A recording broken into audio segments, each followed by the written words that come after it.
In today's video, I'm going to show you how to create a Chrome extension with ChatGPT for free, even if you're a complete beginner. This is a super practical skill, because once you understand the basics, you can build simple tools, pop-ups, and productivity extensions without needing expensive software or advanced coding knowledge. We're going to use ChatGPT to generate the code, save the files correctly, and load the extension into Chrome as an unpacked extension. And just as important, I'll show you the exact steps so you can avoid the common mistakes that stop most people from getting their extension to work. If this tutorial helps you out, make sure to hit the like button and subscribe for more easy software guides like this. All right, let's get started. First, open ChatGPT in your browser. The goal here is to ask ChatGPT for the correct structure of a Chrome extension using manifest v3, because Chrome now expects modern extensions to use that format. If you don't mention manifest v3, the code may not load properly, so this step is really important. You want to ask ChatGPT for three main files: manifest.json, popup.html, and popup.js. That gives you the basic structure for a simple extension with a pop-up window. A good prompt would be something like this: act as a Chrome extension developer. Create a basic Hello World Chrome extension using manifest v3. I need three files: manifest.json, popup.html, and popup.js. When I click the extension icon, it should show a small window saying Hello World and a button that changes the background color of the pop-up. This kind of prompt is clear, specific, and gives ChatGPT exactly what you need. If you want to customize it later, you can also ask it to add icons, buttons, tabs, or even features that interact with websites. Once ChatGPT gives you the code, the next step is to create a folder on your computer. Name it something simple like My First Extension, so it's easy to recognize later. Inside that folder, you're going to create the three files that ChatGPT generated.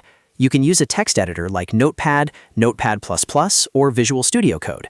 If you're using Windows, Notepad works fine for this basic example. If you're using VS Code, it may be easier to manage the files and see your code more clearly. Now save the first file as manifest.json. This is the most important file because it tells Chrome what your extension is, what permissions it needs, and how it should behave. Think of it as the brain of the extension. Then save the popup.html file. This file controls the visible layout of the small pop-up window that appears when you click the extension icon. After that, save popup.js. This is the logic file, and it handles the button action or any interactive behavior inside the pop-up. Make sure the file names are typed exactly right. Chrome is very strict, and if you accidentally save a file with the wrong name or extension, the whole extension may fail to load.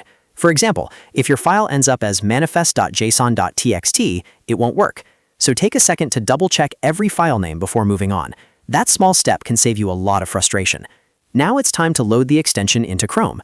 You do not need to publish it to test it. Instead, you can load it locally as an unpacked extension.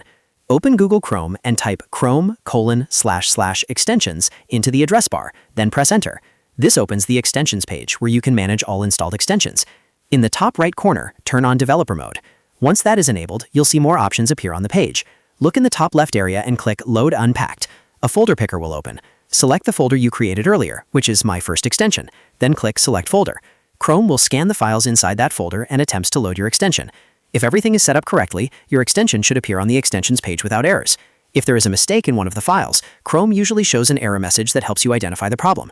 In that case, don't panic. Usually the issue is something simple, like a missing bracket, a typo in manifest.json, or a file that wasn't saved correctly. Once the extension is loaded, it's a good idea to test it and pin it so you can access it easily. Click the puzzle piece icon next to your browser's address bar.